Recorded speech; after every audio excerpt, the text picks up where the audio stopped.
Good afternoon from Prague. I am Martina Pecková-Černá, and I am greeting you from the Arts and Theatre Institute. It is our pleasure to welcome you to the Green Thursday series of international online discussions with Czech and foreign guests from the field of performing arts. We are here every fourth Thursday at the same time, 3 p.m. Central European Time, with diverse moderators and guests ranging from dance and theater artists to curators, culture managers, and theorists.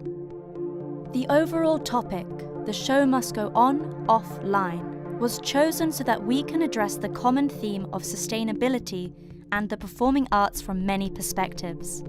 These include the response of the performing arts to the state of the environment and the COVID pandemic, as well as the field's emerging strategies to address urgent social changes and paradigm shifts in culture and in our societies. These discussions are organised by the International Cooperation Department and in collaboration with the European projects Create to Connect, Create to Impact, and the Central European Performing Arts Network, PACE V4. They are also linked to the main theme of this year's Theatre Night in the Czech Republic, which is sustainability. They also correspond with the arts and theatre institutes, culture, and the climate activities which serve as a communication platform for public and independent cultural organisations in the Czech Republic on global environmental challenges.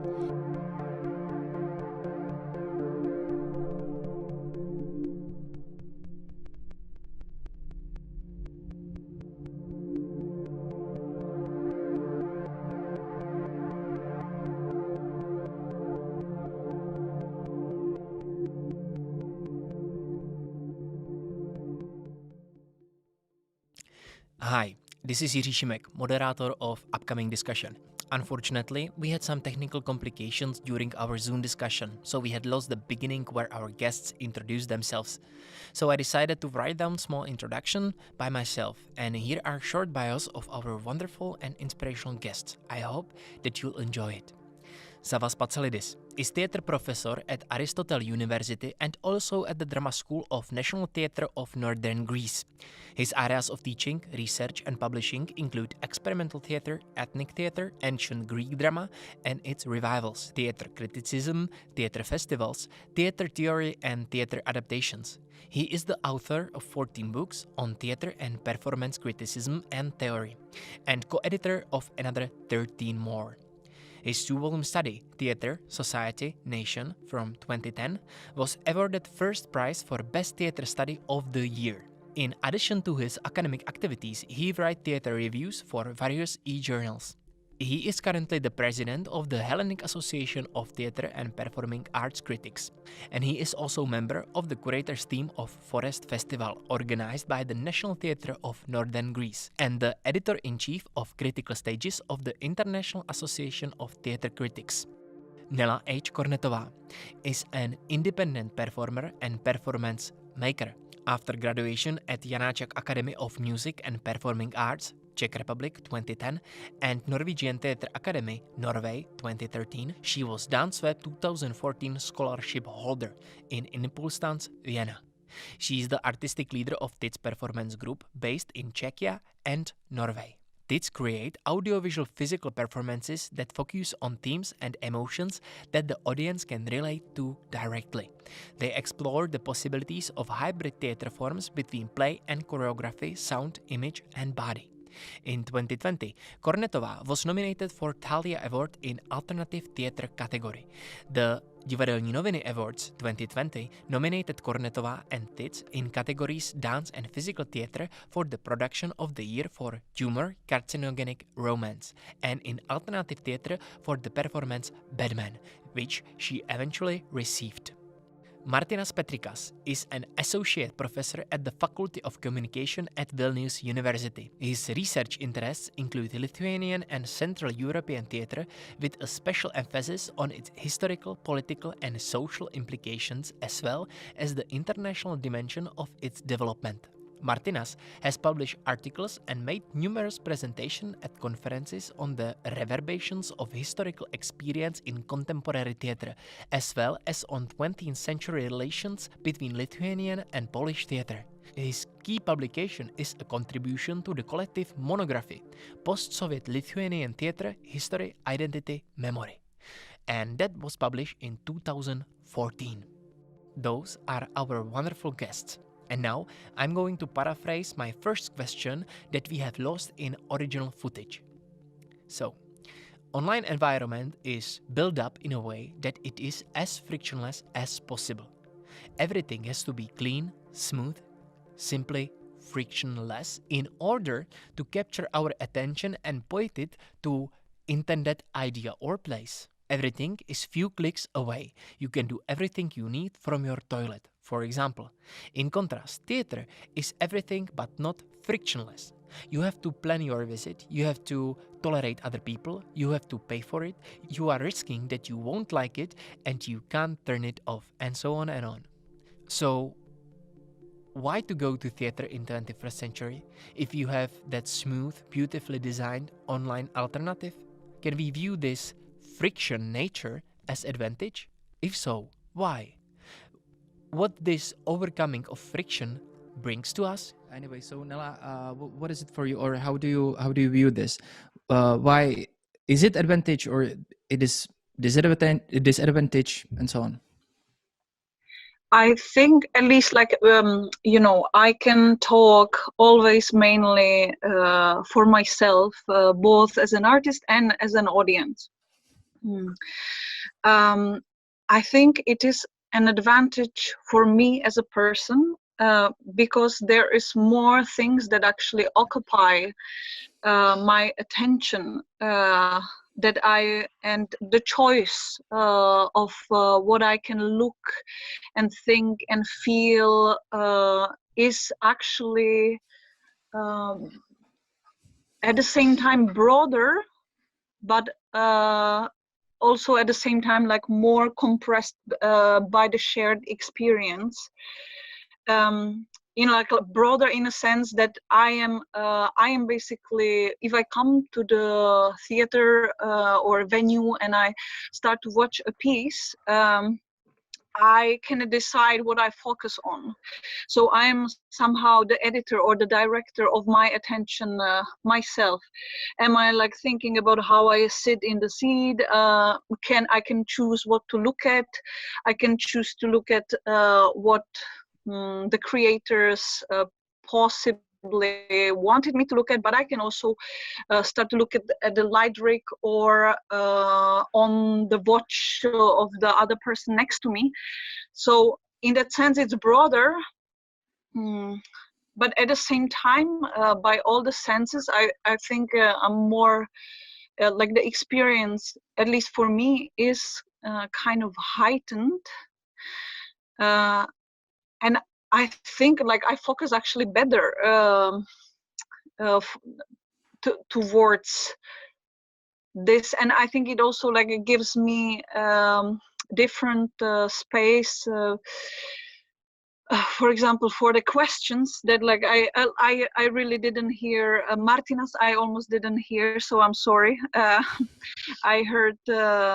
And Savas, I heard the end, which I think like of your presentation, and I love those, like the when you talk about the questions that we have to face right now. And I would slightly disagree, just that I think like art and theater, I think it was always putting questions in focus, but I think right now there is like multiplication and diversity of those questions that are burning, because we are, I think it is also probably connected with like democratizing, I don't know how you say that in English, like, that there is like more people can get a voice to talk or raise those questions.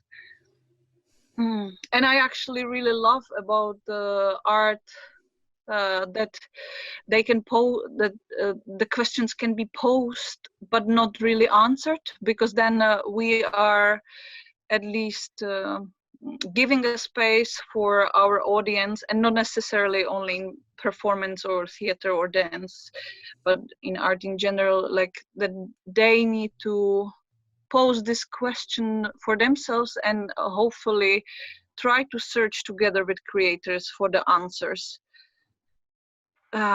Yeah, but I like to go back to you, Irka. I think it is advantage, at least for me, exactly because of the choice I can do as a person, sharing that experience, and also like we are social human beings, and it is a social situation, and I love the part that comes also before that and after that. Like it's not we come together to experience something that someone prepared in some ways for us, but we also probably have the need to talk or like gather and feel that we are in it together, so it is not such a lonely experience. Because I think like also if you like, again, like maybe that topic we will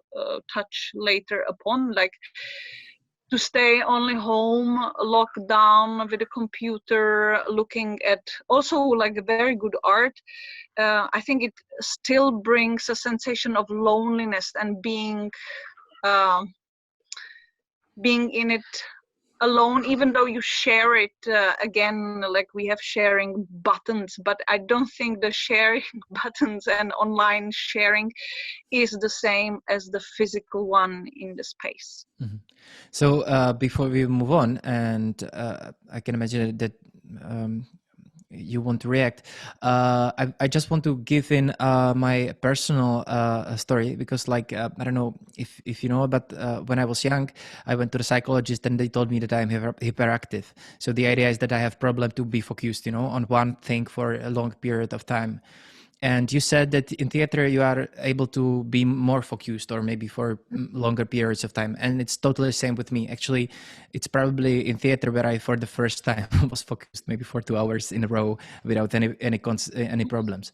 And I just want to suggest. So I think that one of the things why it works like theater, at least for me, is that there is this this agreement between inside of the society, which is pretty abstract. We simply decided when we will meet in the theater, we will just sit and we will watch and we will be quiet and we will respect each other. But at the same time, we are still sharing something. So maybe is there something, what I just explained or said, that also makes theater the place where we are focused and maybe we share more. And also the last idea, maybe I want to suggest before we will move on, is that when am I let's say watching a movie on Netflix, let's say nowadays, even though I don't want to, what I usually do is that I also have my phone on. There's also my children next to me. My wife is, somewhere and she's doing some noise, whatever. And I'm clicking, from the movie to the phone and so on and so on. So I'm a little bit distracted all the time. So what is your take on it? We can start with Martinas. Well, thank you very much. Thank you very much for this follow up on the attention issue. In fact, I would go even further. I would even say that theater actually hijacks our attention, and it hijacks ourselves, as a matter of fact, physically. Because if we think of a visit to the theater, we actually surrender ourselves for 1 hour, 2 hours, 3 hours, sometimes 6 hours, and things like that. And we are sort of forced to sit throughout the performance, since it's a social convention. Well, being a critic, sometimes I walked out of the production before it ended, but it's only me, and being a critic, a professional, I could afford to do that. But basically, it's a breach of a convention. So we are sort of agreeing to this to this convention of being hijacked voluntarily, and that sort of focuses our attention on one single thing, which is difficult in the current informational environment, as you said. because we're everywhere at once if we are at home. However, and this is to follow up what Savas said, the contemporary human identity is also connected to this idea of being a cyborg, of having different various technological attachments and extensions to ourselves and to our body as the matter of fact. What you just said about experiencing a film with a phone in one hand, another device in the other hand, it's a typical contemporary experience where we are sort of divided between different worlds, between different levels, and being on them simultaneously, which is absolutely, in terms of existential experience, that's absolutely unprecedented possibility. There were no generations before us who had the possibility to be simultaneously in several places at one time. In fact, I see Hela's screen twice now because Hela is probably connected on two devices. There you go. We have single Hela on two devices present twice simultaneously. So phenomenologically speaking, that's something very different. And we have to take into account this different being in the world that we have now. Yeah, but I think if I can just interject in there, I think with this cyborg body, what comes also is that it's not necessarily our decisions. I think here is like a big question of also, I think, addiction and how we are actually guided. Because I think in a lot of times, like, because I know this with the phone and looking and attention, I don't necessarily think it is you deciding consciously to do that. You know, that there is very often, like, especially with the social media, that you are basically addicted to do so, and you get also like the rush and highness of doing multiple things at the same time, because we are not only with our phones, but before that, like, to multitask is praised in our society, especially in capitalism, because more you can do, more you are. So in a way, yeah. Mm-hmm. Well, Thanks. that's absolutely right. And we do have the examples of the theater productions that are virtual, that are flexible, bendable, dependent on the reactions coming from the virtual audience. The name Marion Stiffer comes to mind. She's a young French artist who just made this, well, it was in spring, who made this semi-virtual production of Jeanne d'Arc, where it's dependent on the flow of the reactions coming from the audience via the social media. So the theater does react to the immediate reality in that sense, and it is actually forced to react in time of pandemia. Yeah, we also, like, I forgot to mention that, like, I'm artistic leader of TITS performance group, and we have exactly like one of our productions is that's called actually Cult of Busy. Is simultaneously you see like dance visual performance in front of your eyes, but at the same time the whole audience is connected with all the performers at any moment on social media, and they comment and live another simultaneous life. So they like, audience is of course deciding if they want to watch the real performance and bodies in front of them, or they want to basically already multiply them, talk, comment, and affect, and have like basically another life monster is happening on at the same time in totally other world which is both like we are physically together, but we are also together somewhere totally else, with the possibility to even invite the other people who are not in that space. Mm-hmm. Thank you. So maybe Savas, if you have something. No, I don't know if you would like to raise the next question, or we continue like this. I mean, I would like to add my comments, but again, you can comment and maybe shortly, and then we'll move on. No, you go on with your question. I'll come back and just add to what Nela and Martinez just discussed. As we move on, I can do it. So all of what we just said, and I want to a little bit come back, and I'm sort of surprised that I'm going to give this question so early in our conversation, but I think it's important. So we said that you are surrendering when you go to the theater, that you surrender your freedom, so to say. Actually, I'm also leaving theater performances if I don't like them, and I am taking it as my sort of like way how to communicate that it sucks and so on. So it's totally okay to leave, but usually I'm standing in, and so I'm surrendering myself. So I'm risking something. I spent money for it.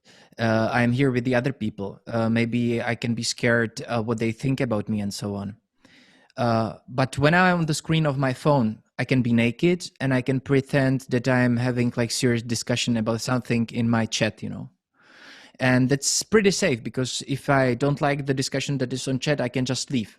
Okay. Or so I can curate of what people thinks about me based on the craft of my editing video skills. Let's say when you are creating some kind of content about yourself on YouTube and so on. So you can really care about your image. So you are not surrendering to other people and so on. So can we right now try to imagine that, let's say, we are talking to a 16-year-old teenager, and we are trying to tell him why he should surrender himself, why he should risk that he will be judged, let's say, for example, and why he should spend his money for theater ticket. Savas? Oh, yeah. That was an issue that we had to mention earlier. The age group we refer to as audience, that is one, because my daughter now has no idea, although I take her to theater, she feels much more comfortable online. So one, the audience of tomorrow will be a different audience. That's why I say we're developing a new genre online, and we're talking about two totally different things. Online spectacle, or whatever, call it whatever you want, and live theater. Also, we're talking about two different communities. We have to define the word community.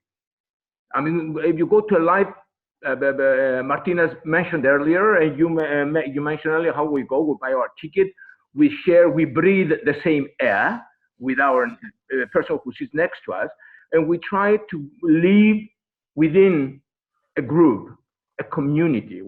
We have to define what defines this live community. That is one. It's very important, because the feedback the actor or the actress gets from the particular community is very different from the community online. What is the community online? Who are there? Who make up this community? On the one hand, we have a virtual community of strangers online. People with a totally different understanding of what viewing and experience is. So if we differentiate the two communities, then we'll start talking about the quality of the experience. I mean, the extent of. I don't like the word surrender. I never surrender my freedom to the show. I always resist until the show wins my surrender. I never give it up. That's why as a critic, I give the show 20 minutes and then I walk out. It's something that I follow, and I always tell my students, I have only 20 minutes to be convinced to surrender myself to the show, and then I go. So it's the communal, the community. For example, Nella presents in her hometown a show. She more or less has a general idea what this community is all about. The conventions, expectations, resistances, tolerance or tolerate, whatever. This online community for me is a little bit a kind of, it's a mirage. It gives me no energy. All these chat rooms and all these typed messages and all this stuff, it's, some people talk about virtual cosmopolitanism. Virtual. It's something that festivals, since I'm into the festival circuit myself, it's something festivals now flirt with. Because of short of money, they will develop this online festival cosmopolitanism because they will not be able to pay expensive productions anymore. Money, we run out.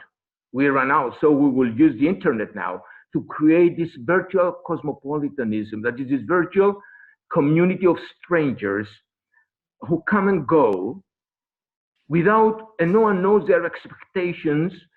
In other words, what I see here is a shift from the citizen to the cosmopolitan. From the citizen, a citizen is related to place. A cosmopolitan is related to space. So a virtual community is a spatial community. It's not a territorial community. And that's why I said from the very beginning, if we bring these two genres closer, we better not mix them up. Of course, technology was always part of theater. I mean, theater has this love-hate relationship with technology. It was like that from the very first day of theater. When we had the first scenographic stuff in Epidaurus, in the ancient Greek theater, people were mad because scenography was introduced, because it was something that distracting. It was kind of weakening the acoustics of poetry. People were going to theater to enjoy the word, poetry, not the spectacle. That's why Aristotle puts spectacles at the very, very bottom of his criteria. Okay, so technology was there and people resisted. Gradually, they embraced it. The same thing happened all over again. I mean, technology, I mean, what people create technologically, theater people at first resist, they think twice, and then they embrace it. So if we are talking now about theater and technology and how they relate, of course they relate. But if we talk about digital theater, virtual theater, we talk about something else. We have to see how we relate the two, technology and theater. Of course, theater, we have to flirt and incorporate high technology. It's impossible to avoid it. And theater will remain theater. Bob Wilson, for example, Lepage, Castellucci, they all employ the highest technological things, and they still do theater. I'm not talking about this theater. I'm talking purely, not even streamlined theater. I'm not talking about that. It's another thing. This is a bastard version of real theater. Yep. Streamlining for me, I hate, because I lose the aesthetics of liveness. Yeah. Something that was not meant to go online. But if we talk about a show that is meant to go online exclusively from the very beginning, that is a different genre. Definitely. It's a totally different genre. Thank you, Savas. Maybe I want to give a word to Martinez, but before I will do, maybe can I try to just remind you the 16-year-old teenager before you will start talking? All right. It's okay. It's okay, Savas. Martinez can move on. Yeah, right. Sure. I'll come back to the teenager at some point. Absolutely, I will. But I couldn't agree more with Savas. Of course. I mean, my point is that one should not confuse two different things: a theater in the analogous way, and the theater that is meant to be experienced online. These are two very different things, which is not to say that the latter is not worthwhile. It by all means is. However, these two should not be even compared because this is a very distinct and very different experience. And I think some terminology might come handy here because we have this idea of mediatization.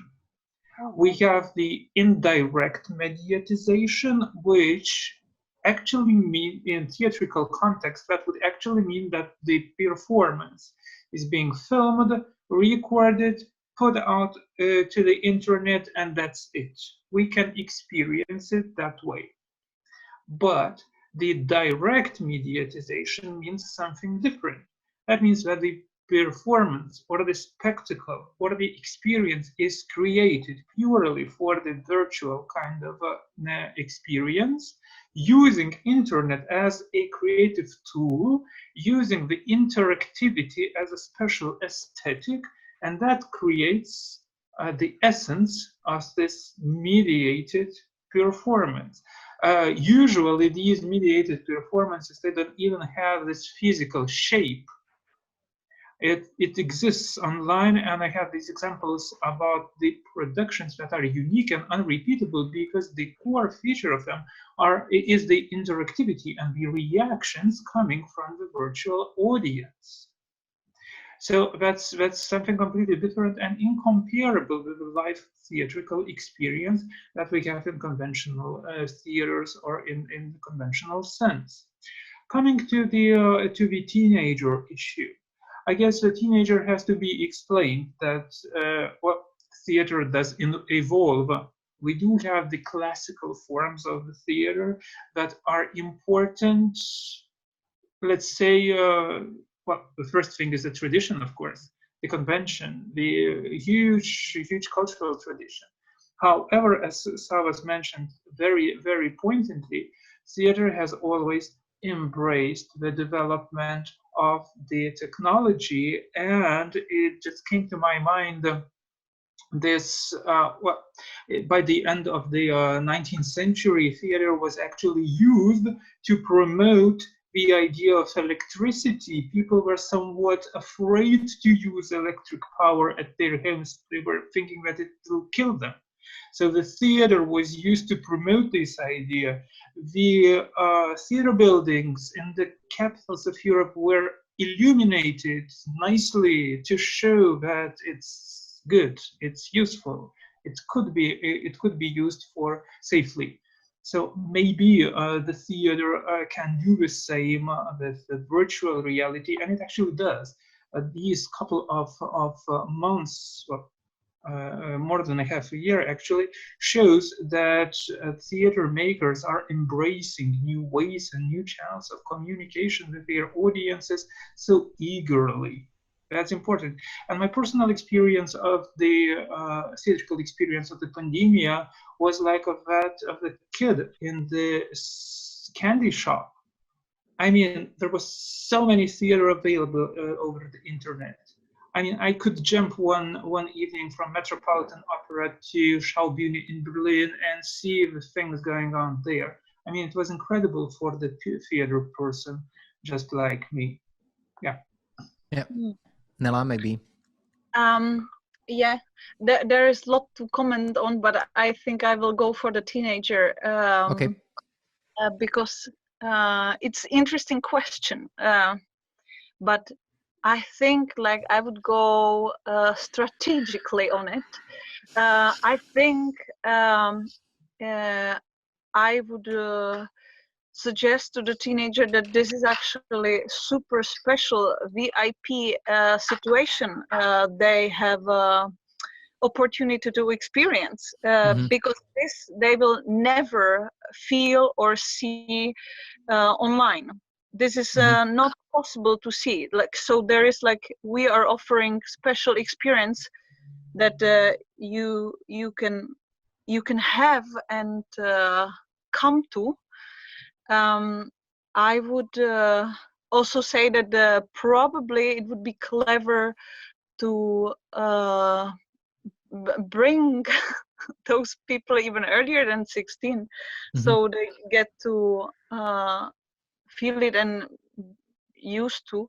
And also I think I would again say that you know the world, and you even now as a 16-year-old teenager, you are used to and you're at ease on your phone, but you start to panic as soon as you go outside and meet somebody, and you probably most likely, at least for next couple of years, if we don't become total cyborgs, you need other people in order to survive. So this is actually a safe environment where you can start to practice your social skills and the social meetings. And so because there are exactly a couple of those social unwritten rules, what we can do or not do, so you can, you know, practice being laughing at, even laughing and ridiculing the thing that you don't like because you're not used to it, or see how your fellow human beings are behaving and seeing how do they smell, I don't know. Yeah. You know, I still think that as the society is now, we still need each other for the future. So maybe that's why it's nice to also meet each other in the physical space. Can I add And something to what Nela said? mhm. Just an experience. I was in a festival show, and I was in the fourth row, and there was this young boy, roughly 15 or 16, sitting in front of me. And that is in the third row, just 2 meters away from the bodies of the actors. And this young boy put out his mobile and watched all the show through his mobile. In other words, he felt more comfortable with the mediated presence of the body. In other words, he virtualized the body in order to feel at home for 2 hours. And I found, I mean, the light was blinding me, and I was really angry, but I found it fascinating. And I wrote an article on that when I said, my God, it was very inspiring. He was 15 years old, and his eye never got in touch directly to the, you know, in contact with the body of the actor. So I guess for this 16 years old, virtuality is an extension of their ego experience. Virtuality is not something alien. All right. So even if we take them to a live show, for them, liveness is totally different from at least from my understanding of liveness. What is live? I guess these young kids were born into technology, and that they are spoken by technology. It's like being born in language and you are spoken by language before you speak language. So the same thing, technology speaks them. They don't speak technology, it speaks them. So for them, what is natural is what is unnatural for us, or what is strange for us. And I'm talking about the kids who are 14, 15, who will take over theater in 10 years. So if we project into the near future, I'm sure this 16 years old we are talking about will give us a totally different theater than the one we know now. I just want to react that also, like, for me, there is a question of motivation, because that's a wonderful story with this like a guy that looked at the live performance through the phone, because I think there is like, I question just the motivation, that I think it will be even more complicated, that probably the comfort comes with the knowledge and like feeling like, okay, my hand and phone are basically one already. But also I think there is this thrill of like why he did it, like because it is life, there is a potential of something extraordinary to happen that I will have documented on my phone, so I can come to it anytime or share it again in this weird virtual space. That I had this experience in this place, as we had this. So I think that's also like kind of combining how the virtual world, because you know there is like a lot of sensations that are going viral in that space are based on documentation of a live event.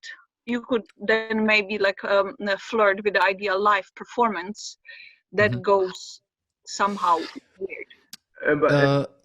Right, that's an excellent point. As a matter of fact, sorry to jump in, but it just came to my mind that it's about the control as well. You see, we began our discussion with these notions of attention grabbing, of hijacking, of surrendering. And these are the circumstances where theater controls its audience as a community or as a single member. When we have a theater online in its mediated forms, it is we, the audience, who control the theater. I mean, I can fast forward the production if it's pre-recorded. I can go back when I want. I can pause it and make a cup of tea. I can switch it off completely if I am displeased. And that's control, isn't it? That's phenomenologically speaking, that's totally different to something that we have in live form. And Martinez, I don't know if I may add a kind of postscriptum to what Martinez just said, that Nella, that the virtuality or mediation is provides a kind of safety blanket for someone who refuses to face life directly. This new generation faces life through something. Through something, whatever that something is, a mobile, and a Google program or whatever. So there is no direct contact with the real. That is why the main question that theater has to answer in 21st century is what is real? And I guess when I saw this young boy, this young boy was manipulating reality through mediation. I was watching him coming with close-ups, bringing the faces of the actors closer to his mobile, and then focusing. He felt that he was in control. Is what Martinez just said, that the live thing was not in control of him. He was in control of. He had the illusion that he was in control. Yeah, Nella, please quickly. Just very quickly, I think it is also for me what I said about this choice of theater while live experience. Actually, maybe there is a similarity to that boy to me, because I decided, or like not necessarily, intellectually, but I decide what I focus on. And this boy also made the same choice in the live experience through his experiences with his package that he's carrying in the life, that his framing and looking at the life experience was through something he knows. I think, I remember what I wanted to say, and luckily it's relating to all of what you said, because I asked this question because I'm the last, and Nella I think is last generation who spent the half of the life without connection to the internet and half of the life in digital space and online. So we are sort of like weird transitioners, and all of the guys who came after us started to living in the digitalized world with the smartphones and so on. And that's pretty interesting because, as you said, and that was a really great point, when the generation of the new theater artists, when they will arrive, this new generation, I think it will be pretty fascinating because they will probably come up with like very new solutions and maybe new things that we even can't think of. But what I think that I still want to a little bit stick to the 16-year-old and because this is a problematic situation, even to explain something to somebody or to, okay, now listen to me, I will explain you why you should go to the theater without phone and your phone will be turned off and so on, so I'm like thinking how to sort of like we as a theater artist or critics or researchers, how we should work with the digital space, how we should act and how we should perform in the digital space in order, and that's my construction, maybe you can disagree, in order to gain the beliefs of new generation, how to embrace it in order to stay approachable, in order to make this 16-year-old guy with the phone tell him, believe us, this is a safe space, this is a laboratory where you can test it, and maybe then you will be able to face the real world in better manner, way easier, and so on. Does this, what I just tried to explain in a pretty complicated way, relate to you somehow? Martinas? Well, interestingly enough, it was 2016 when in the UK the research was conducted, and the topic of this research was the impact of mediatization of the theater on the audiences. So basically, there was this rolling out of mediatization of the productions throughout the UK, and the theaters were really worried about how it will impact the live attendance to their production. Mm-hmm. And the research, which was conducted by questioning the potential audience members, revealed that the initial digitalized or mediatized experience of the theater did not negatively impact their live attendance. In fact, in opposite. Mm-hmm. After experiencing the performance online, people were more willing to experience it in a conventional form. Moreover, the research also revealed that the virtual audience is much more diverse in comparison with the conventional audience in conventional theaters, meaning that the younger people and less advantaged people are able to experience theater in its mediatized form. Mm-hmm. Maybe. Can I just one question? Go on. Was pre-recorded performance or live streamed? These were both. These were both. Mm-hmm. In some instances, these were pre-recorded, and sometimes the live stream. But in any case, these were productions made for the physical space, not specifically for the virtual. Because I think it changes a lot. Also, like, was it for free, or people had to sign up to come and watch it? Yeah, those. It's a very important variable, but basically it was much more affordable. That even in those cases when it was not for free, it was considerably cheaper than to buy the ticket for the regular production. And actually, the research revealed that the streaming was corresponding to the income level of the household. The more streaming, less income, meaning that in that way, theater becomes much more accessible. Mm-hmm. Theater in the internet is evidently much more accessible than the conventional way. But my point was at this point was that virtual experience does not interfere with the live experience. Mm-hmm. One experience should not feel endangered by the another. And as I said before, these are simply uncomparable things at some point, especially when we speak about the productions that were meant for virtual space. So what you just suggested, so what you just suggested, if am I right?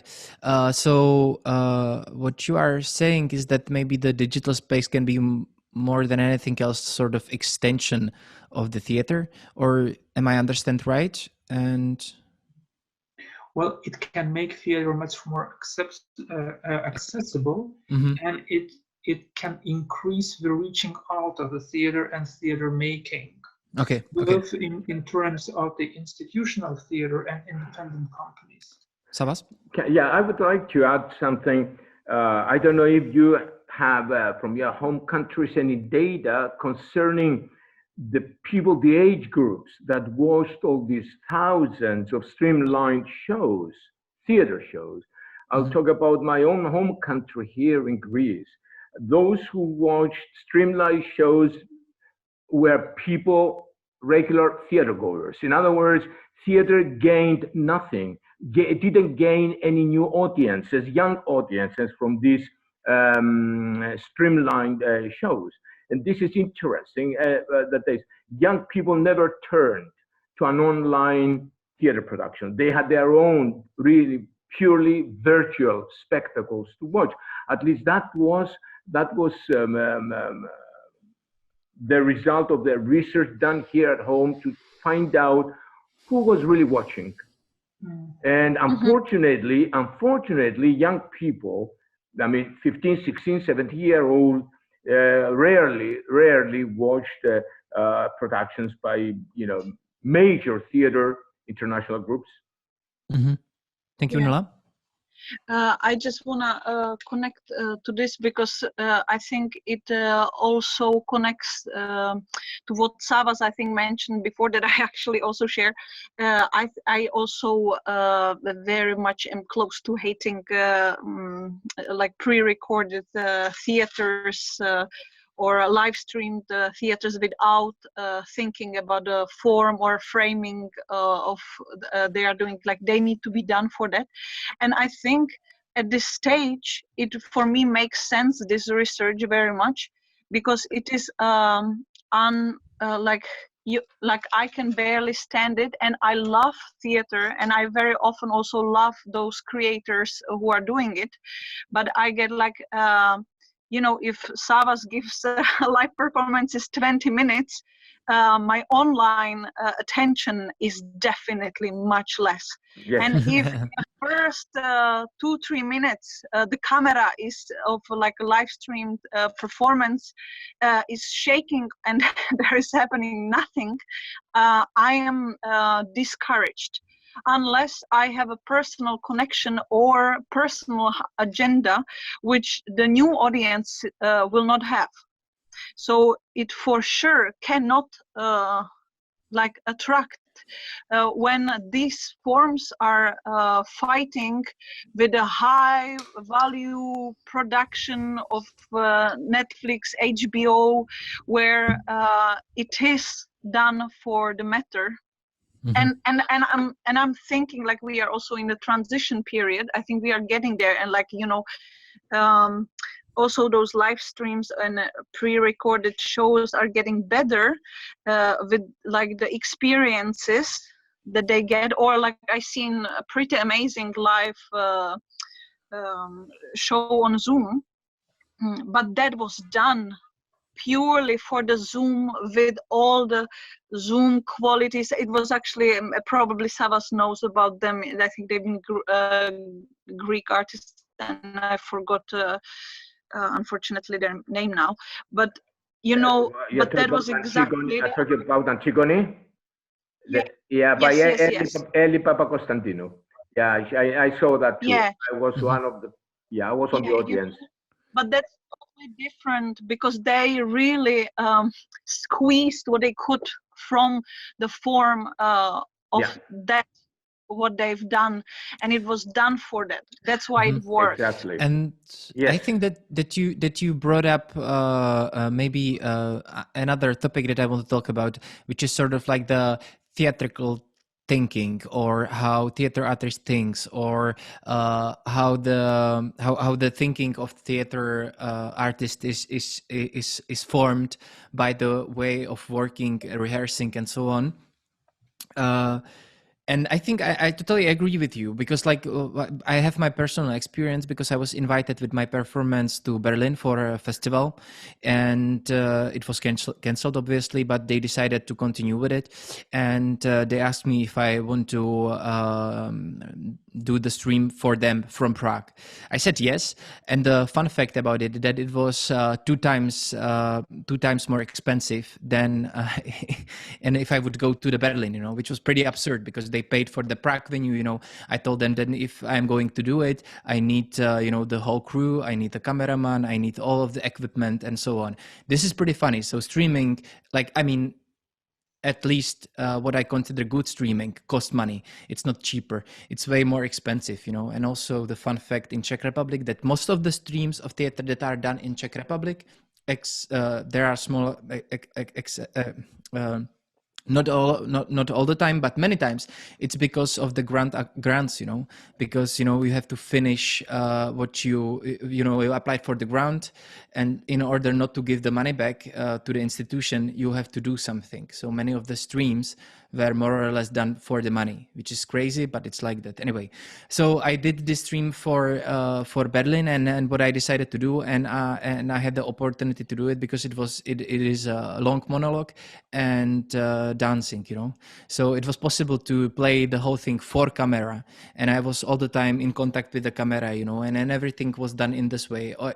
Even the quality of the sound was so good that I also suggested that they can just listen to the monologue, people, that they don't have to watch it and so on. So there were some opportunities how to do it, but that was mainly because of the structure and for the way how the particular performance is done, and that it was transferable, but there is a whole range of the performance that aren't transferable because it's based on a situation on stage, on a space, and so on and so on.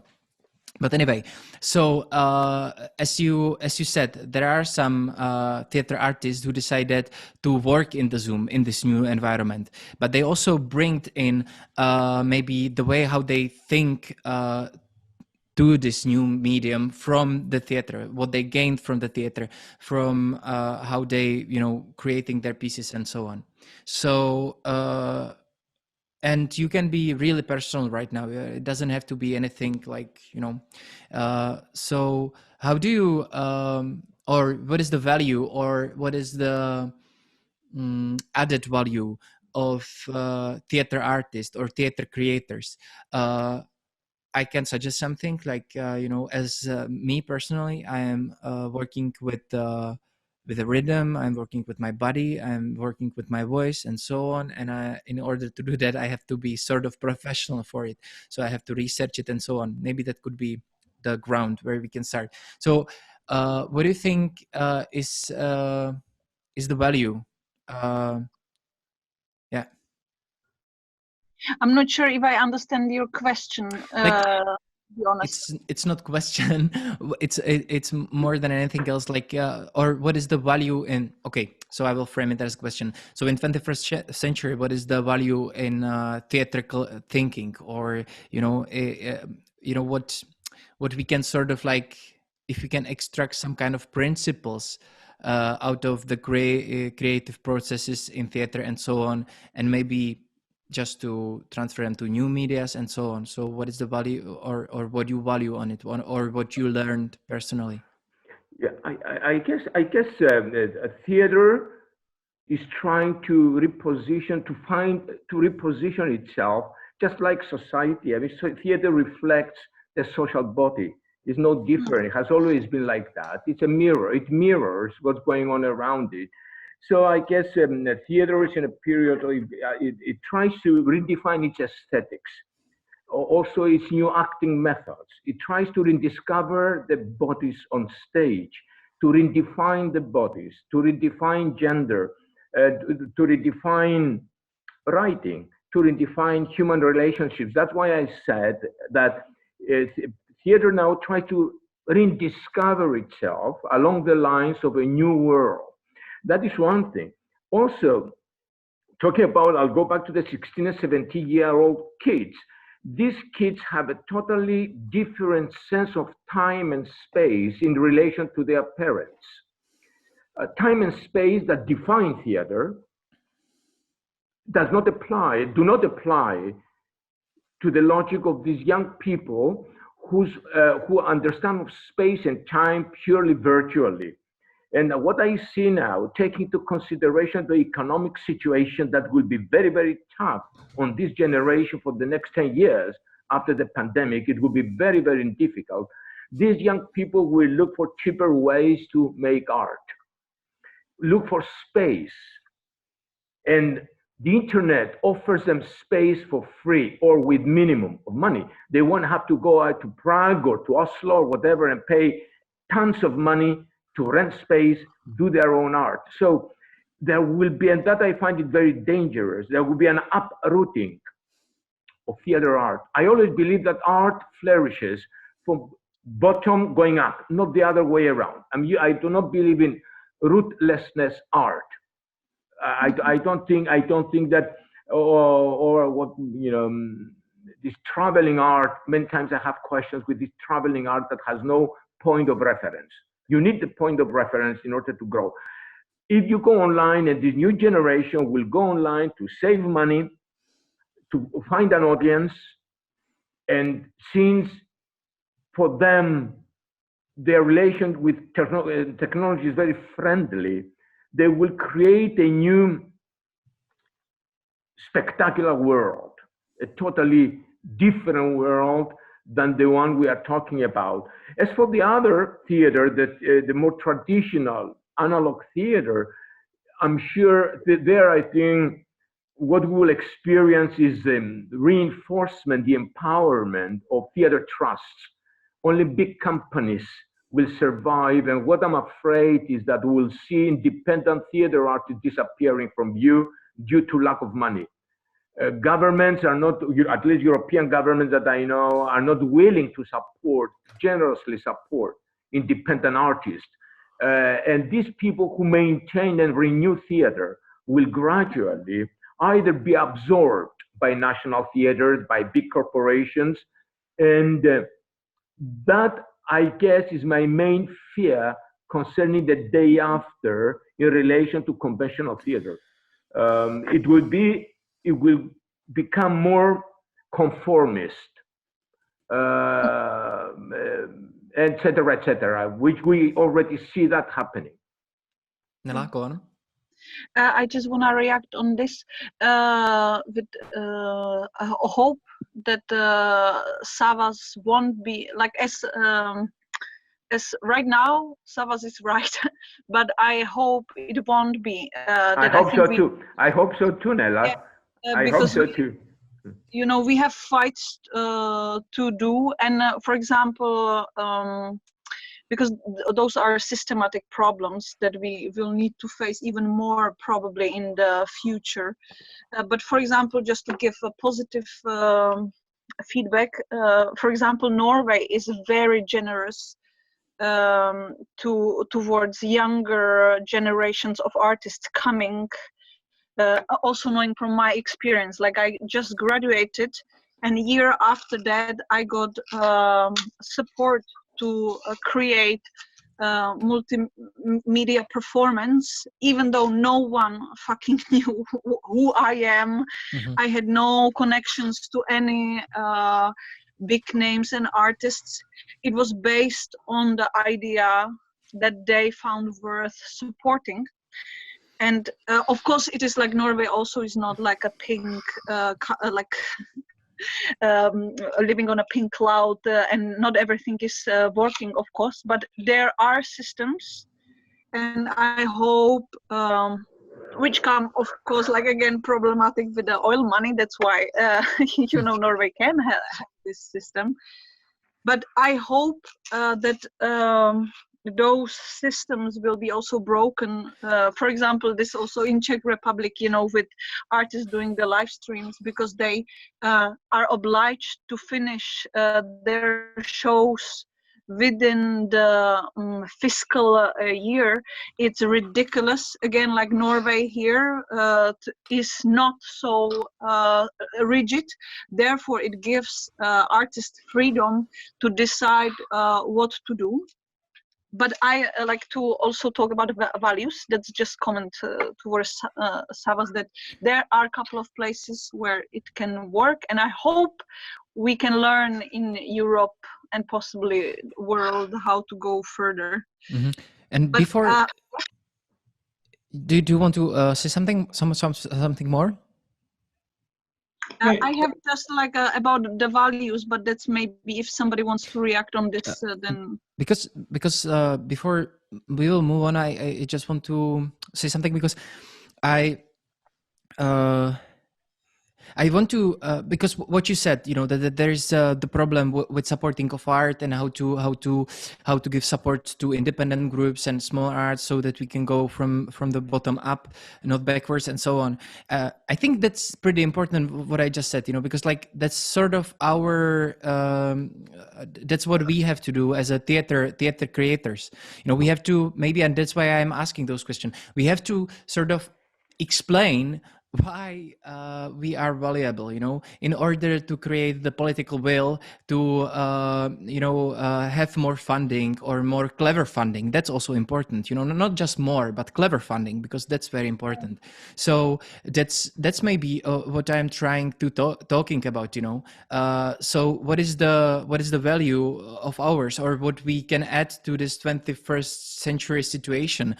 And before I will give word to Martinas, I also want to say something, because I just realized that recently I seen documentary, and it was about ancient military of Greeks.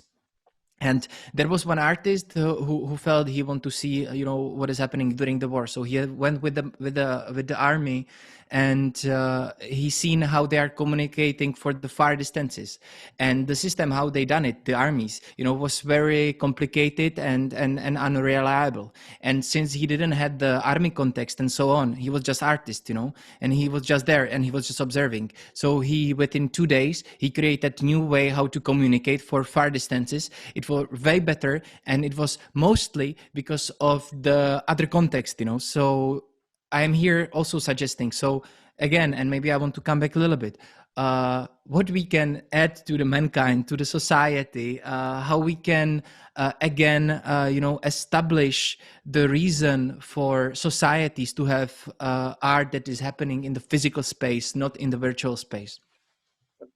Right, these are all very big questions. Sorry to jump on, Nella. no, I just have like because it's connected to what you're asking, and also with this state funding, Jirka, that I unfortunately think that I have like a lot of ideas about the values, and like I believe in them strongly, but unfortunately I am a little bit afraid that these are not the same values that will necessarily be shared and appreciated by state bodies, because like for me, like value of live performances and theater is also or lies in the that it promotes basically independence and independent thinking, and which you don't necessarily want, because it is, a little bit of course it is a part of the entertainment, but also it learns you to, for example, not satisfy all your needs, and let you, because it is questioning, because it is bringing those uneasy questions that we as a society needs to face, which I think are very important and great things about theater and art, but not necessarily like depending on who is in power. But this not necessarily might need to be supported, like with Poland, like there is so many independent artists talking about values and posing questions that are totally against the Polish government, and the government, like, then of course from their standpoint will not increase or change. So it is like there is a little struggle in there. But this is, for example, for me, a value, like a strong one. Definitely. And I just want to add just a small thing. This situation, this pandemic is actually really great opportunity how to sort of what you just described, make it more important. And that's because, the situation of many artists started to be like very bad. And that's actually reason why artists or the artistic society started to organizing itself. So all of the artists in Czech Republic, and I can observe it around myself, starting to be sort of the citizens of the artistic, society, and that's super important. Suddenly, artists in Czech Republic understands why it's important to have association of independent theater and so on. And that's actually very important, so this idea of citizenship and being active in promoting your needs and your ideas is very important. And what is happening in Czech Republic is this, so the artistic community is being glued together because we have same problems. And actually in Czech Republic it worked out pretty well in comparing to the past, the fact that we were able to organize and so on. So I just want to say that, Nella, you are exactly right. But that's the exact reason why we should and why we need to be organized and being citizens, in a sense. And I'm sorry, I want to give a word to Martinas now.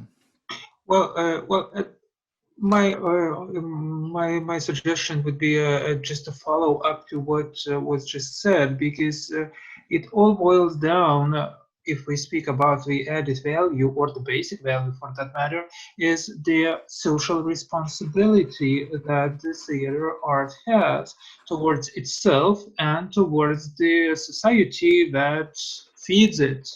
Let's put it that way. And this social responsibility can be achieved or expressed in several different ways. For instance, the pandemic showed that theater artists, at least in Lithuania, were really engaged in upkeeping the people who were confined to their homes. I mean, the ballet artists were doing yoga on Zoom or on YouTube platforms. It's not art, evidently, but still it upkeeps the spirits, right? It maintains the link between the audience and the theater artist. France was full of this kind of projects for that matter. In terms of the social responsibility, I also would include the broadcasts of pre-recorded performances as well, as a matter of fact. Of course, it's not the same experience, but still, it's very nice for someone who is really bored at home among its four walls to see a nice show from the, say, 80s from Metropolitan Opera, totally free, rather good quality. I did it myself for that matter, and I liked it. Well, it was interesting. So this social responsibility for in these kind of uneasy days, however much more important is something that upkeeping something that Jacques Rancière calls the senses. I mean, the critical attitude. Usually everyone calls for consensus, and Jacques Rancière says we need dissensus to be democratic, to be critical, to be aware of things that are happening. So theater and the arts and theater in particularly has this capacity to create a dissensus, to infiltrate a doubt on something that seems very self-evident. So that's a value. Yep. Savas? Yeah, can I add something to our discussion here? I think the first time in theater's history that theater itself is facing an invisible opponent. In the old days, theater had its opponent. It was a visible opponent. It was a cardinal and general and dictator. Now, what we experience with the pandemic is that 8 billion people were orchestrated by a kind of global director to do the same things at the same time. In other words, we experience our smallness, we became aware of our smallness. I felt as a person disempowered because I couldn't see the opponent to go out and punch him. In other words, what theater, 21st century theater, has to face for me is a very difficult task of locating the source of evil. I find it very scary. It's this pandemic experience was a sweeping experience. Just it kind of showed us where we belong, and it showed us who is the boss, who is in control. Nature. History ever. The first time in history. And I guess the major challenge of theater artists, and they are doing very well to unite, and they are doing very well to commit themselves, to glue together, as you just said, is otherwise what this culture is driving us is to become loners, in front of our computers. And by being loners, and we will be loners, I'm very pessimistic, we are very vulnerable. The computer gives us the illusion of freedom. It is not freedom, it's slavery. We are lonely. And okay, whatever I give you in chat, so what? I'm still lonely. I'm still on my own. And technology you see e-shopping now, e-learning now, everything is e. Nothing is live.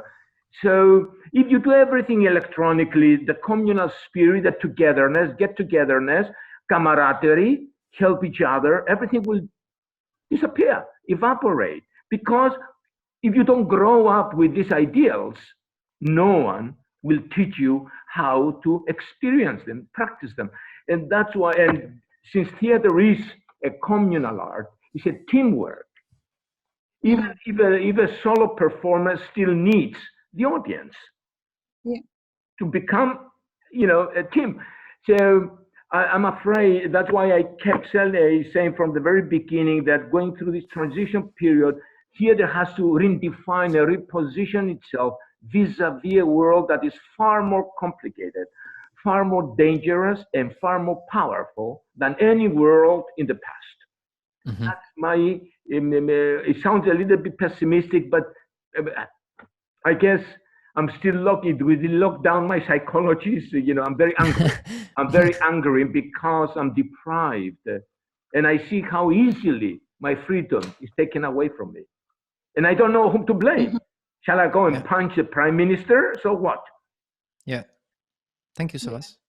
But I think that is exactly the thing that now we learned actually so much about our invisible enemy, that now the actually enemies became the same old ones. Because for example here in Norway, the organization and like the safety measures were done so well against corona, and there is even a research that there is none of cases of, for example, transfer of the illness in any theater venue in Norway. Yet still culture gets closed down as one of the first things, which is then we are again like clear who is which probably connects with what Irka was asking before, how to explain the state bodies that what is the value and actually what is not the problem. Because there is like, for example, right now all the shopping centers and everything is open. People are going crazy for Christmas presents, which is so much more dangerous than to go to theater, which was so strict on all the limitations, like keeping the people 2 meters apart, with like precise seating, people almost not meeting each other, so all the social rules that we talked in the total beginning been broken. So that again, like this, the same old enemies came against art, which is basically wrong misunderstanding from the state bodies and capitalism, because of course performances are creating other than monetary capital. It is bringing the values lay somewhere else, which I strongly believe. Like even though you could like argue. We are slowly getting to the end of our conversation. We still have, let's say, maybe 5 or 7 minutes or something like that. What you just suggested, Nella, is super important, and I want to sort of make like small summarization.